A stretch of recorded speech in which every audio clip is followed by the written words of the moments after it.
But to start off the program today, I believe I have Ofir Hason on the line from Israel. Are you there, Ofir?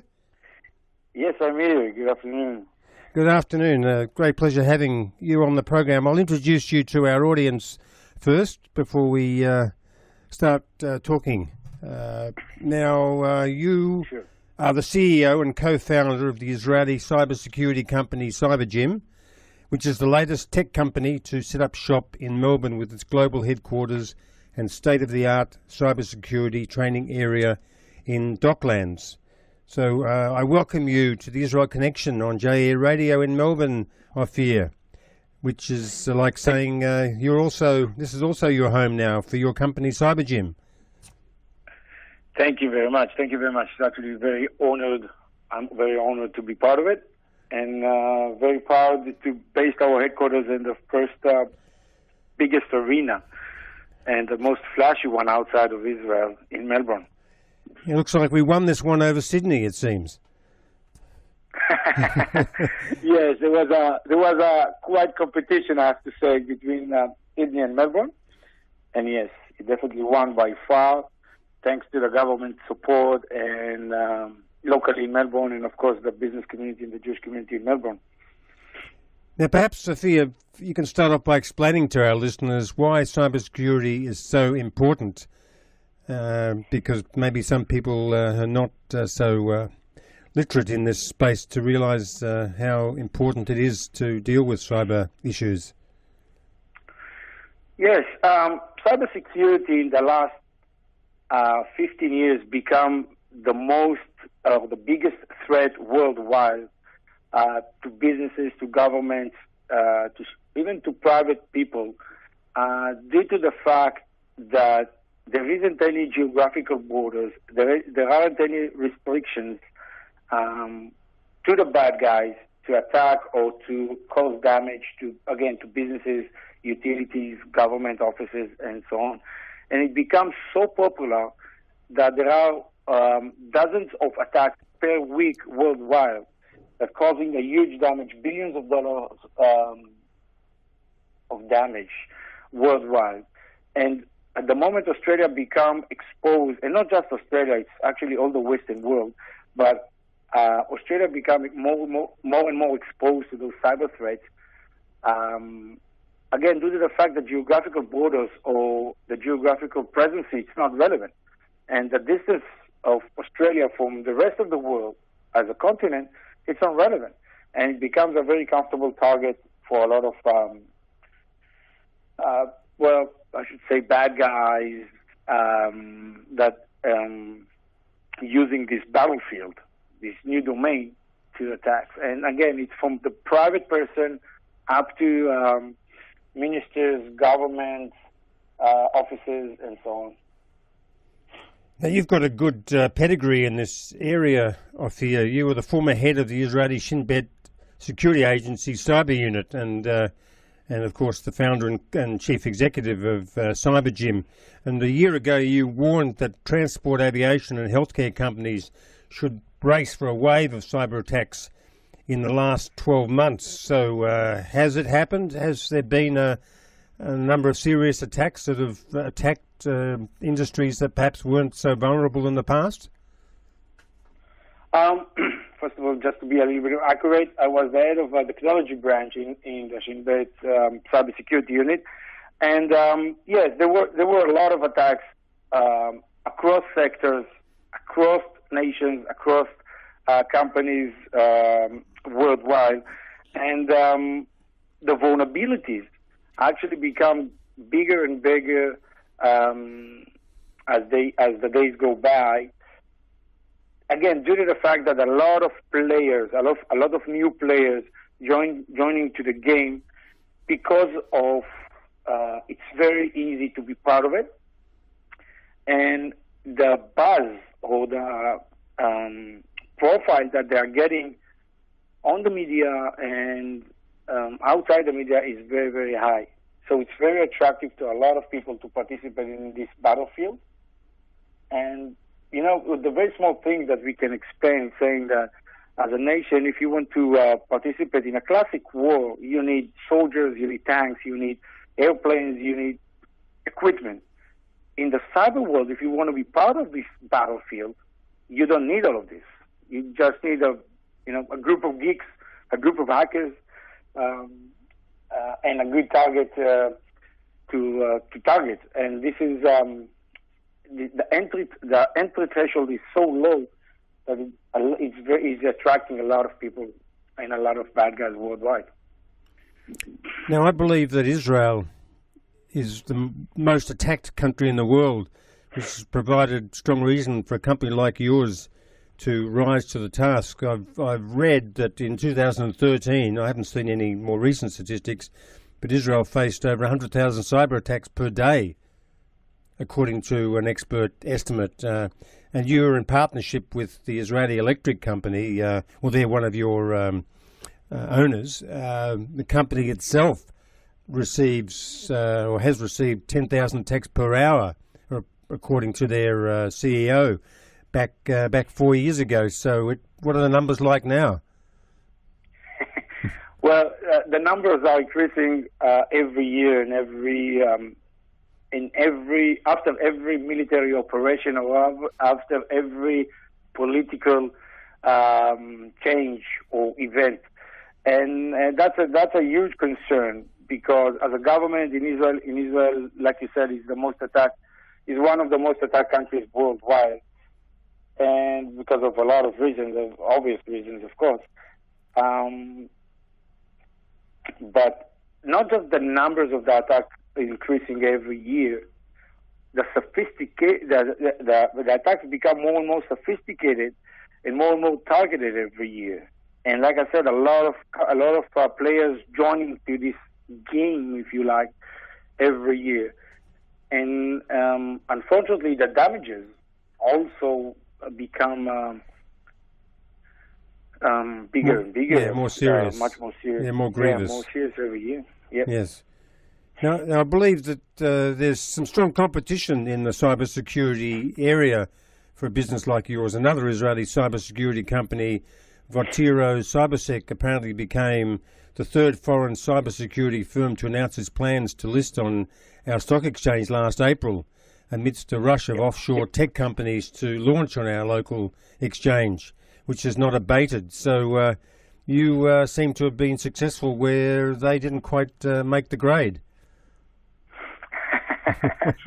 Well, what did you have to offer that they couldn't offer? Sorry? What did you have to offer? I fear that they. So CyberGym, yes. So CyberGym is quite a unique product, and if you allow me to take one step back, CyberGym detect a few years back a niche or sector or category that people are actually not facing or not dealing with, which is the human factor.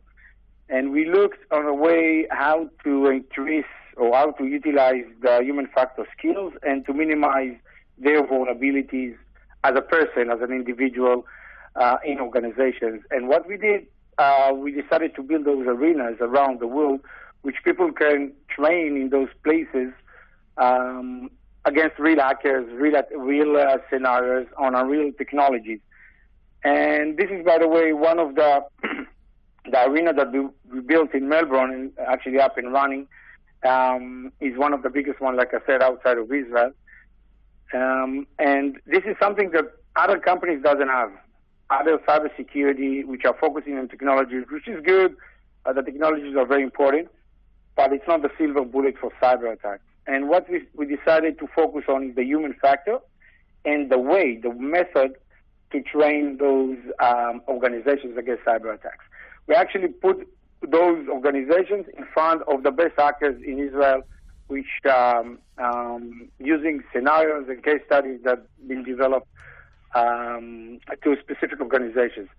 So just as an example, take NAB or ANZ or any other organization in Australia and put them in the arena, their employees, their managers, and train them against the best hackers in the world on their technologies, and you will get much more qualified and skilled and ready employees and managers against cyber attacks. So do you want to perhaps explain how you do this training? I've read about how you set up a training session. You have different teams. You have a red team, a blue team, and a white team. Is this how you generally do it? So yes. So the training facility is actually one of the, I would say, state-of-the-art places or facilities which contain different technologies. Contain the white team, which are the active referees, mentors. Most of them are coming from Israel with a lot of experience in the battlefield of cybersecurity, unfortunately. Contain a red team, which are the hackers. Our hackers are divided to different levels and different capabilities according to the customer's skills. And, of course, the customer. And we are actually engaging a fight, a battle between those teams, which the white team is managing, based on the technologies that have been customized to the customer's environment, to the customer's need. So if you are a finance sector, a finance institute or company, you will be using your own technologies or as close as you can to your technologies to defend the hackers.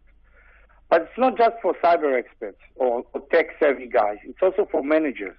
We found out, according to researches that we did worldwide, we found out that a lot of managers doesn't know how to get the right decisions before, during, and after an attack, because they are not familiar with. They don't know what to do with it.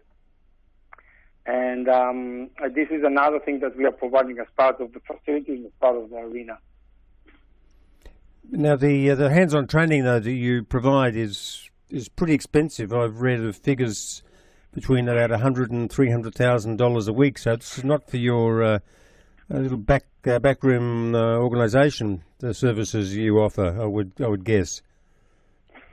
I think it will be much more expensive to have a cyber attack which you don't know how to deal with, and the damage behind a cyber attack will be much more expensive by multiples. And yes, it's a premium solution. It's a premium service that we are providing for critical infrastructures. It's not for everyone. It's not for every small organization. But we believe that the return of investment of this kind of training is very, very fast. Again, due to the fact that cyber attack, if you don't know how to deal with, which we all know will happen to most of the organizations worldwide, it's a matter of when, not if.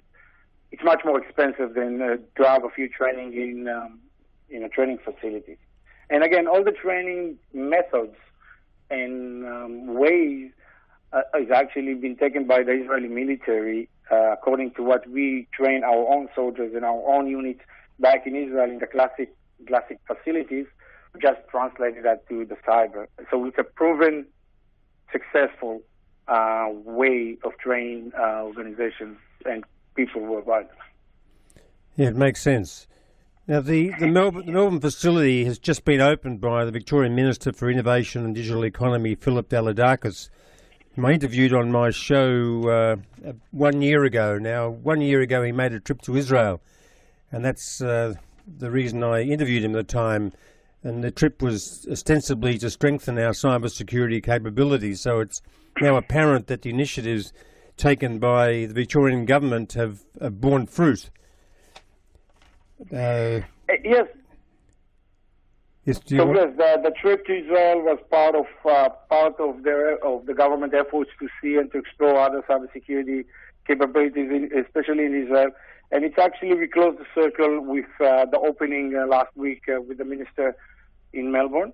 And the chairman of the board of IEC, the Israeli Electric Corporation, was there also as part of the launch and as part of their being our main shareholders of owners of CyberGym.